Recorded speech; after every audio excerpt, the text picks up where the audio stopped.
This is India, the fifth largest economy in the world after just overtaking the UK and soon to become the most populous country in the world. Both China and India have roughly 1.4 billion people, accounting for roughly 36% of the world's population. China faces a shrinking and aging population, which gives us the question of whether India will one day outpace China to become the largest economy in Asia. India is slowly becoming a market economy. In the 90s, the government promoted financial freedom measures such as deregulation of the industrial sector, privatization of principal state agencies, and reduction on controls on commerce and direct foreign investments. This politics allowed India to reach an annual growth of 7% per year from 1997 to 2011. This graph compares the GDP growth between India and the UK. Ever since 1997, India's GDP has skyrocketed to now being the fifth largest economy in the world, with many expecting growth to continue. Almost half of India's workforce is engaged in the agricultural sector, but the real center of the Indian economic growth is in the service sector. This year, statistics reported 13.5% growth in the April to June quarter of this year. This meant that the country jumped into the top place as the world's fastest growing larger economy. We all know of China's economic might.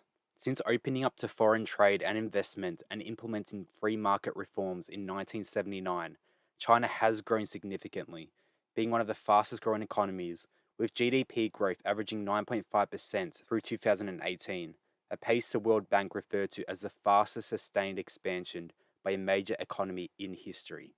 China's growth has actually slowed recently, now being termed the new normal, and of course during the last couple of years, China has taken a major hit to its economy with factory closures across the country.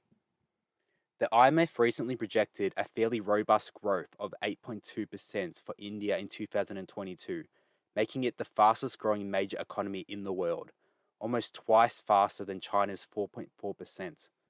However, will India take over China in the future? India's growth is due to its large consumer market rather than its increased foreign direct investment. Indians seem to be okay that India's exports are high, its stock market is doing well, and India's vibrant middle class is indulging in what economists call post-pandemic revenge spending. India can't catch up with China without overcoming the large gap in relative size of their economies. China currently has a nominal GDP of 17.7 trillion, while India's GDP stands at only 3.1 trillion. That's more than 5 times smaller. Given its growing economy, you would think India would be an attractive market for foreign direct investments. However, between 2019 and 2021, the share of global foreign direct investments inflows to India shrunk from 3.4% to 2.8%. At the same time, China's share of foreign investments rose from 14.5% to 20.3%. China still remains more attractive in terms of direct foreign investments. Even major companies around the world are reducing their exposure or completely leaving India. For instance, Royal Bank of Scotland, Harley-Davidson, and Citibank are just a few that have already announced plans to downsize or leave India completely. Between 2014 and 2021, over 2,700 foreign companies and their subsidiaries have shut shop in India. Even Ford and Tesla had to put on hold their future plans in India. Why would companies not want to grow their manufacturing footprint in one of the fastest growing economies? Of course, India's manufacturing and foreign direct investment areas haven't been a total disaster. However, when compared to China, it's clearly behind. As we just mentioned, major auto manufacturers have pulled out of India. General Motors found manufacturing and catering to the domestic market tough, mounting losses amid rising competition, prompting it to halt operations. Furthermore, exiting the market was ridden with legal challenges and delays. Ford pulled out for similar reasons and took a $2 billion restructuring hit. Harley-Davidson found itself grappling with rapidly declining sales in a price-sensitive market. The factors just didn't make sense to stay in the market. Many attribute hefty tariffs, poor labor laws, fragile policy frameworks, and regulatory uncertainty coupled with unfavorable growth reasons for exits. Even in terms of exports, on the eve of the pandemic, it accounted for less than 2% of global merchandise exports. We're not saying that India isn't having success with its manufacturing or exports. rather that the continued exit of major companies is a worrying sign.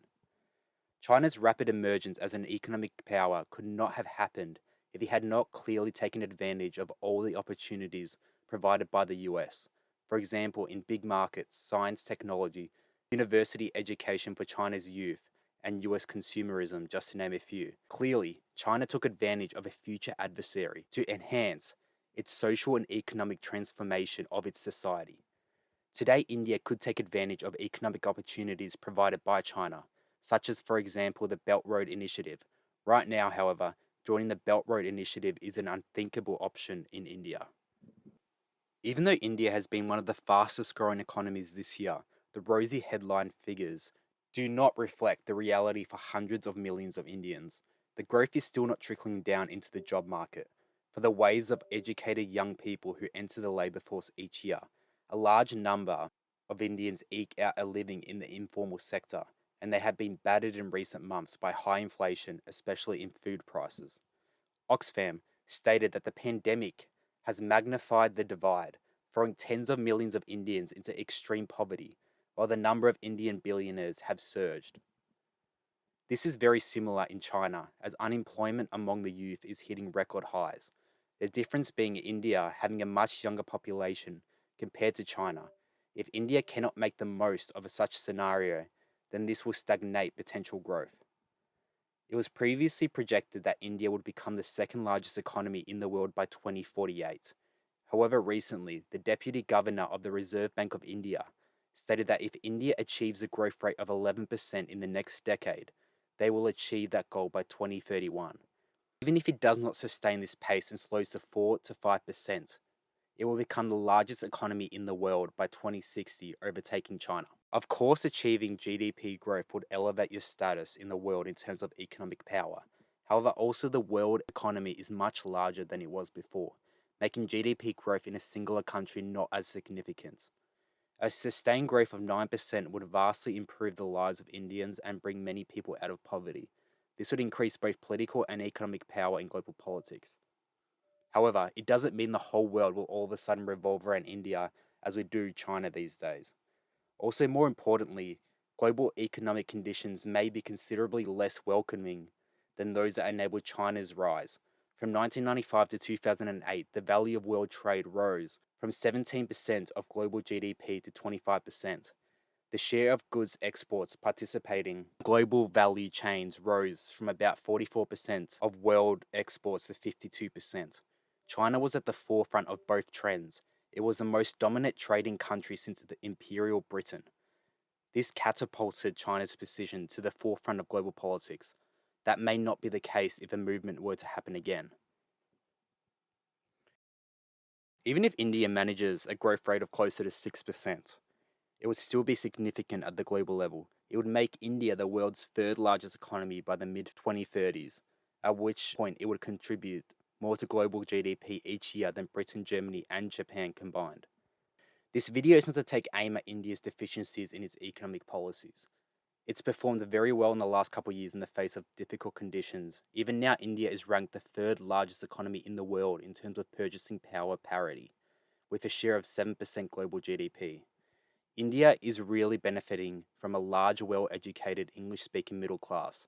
This has helped bring and develop world-class IT and pharmaceutical sectors.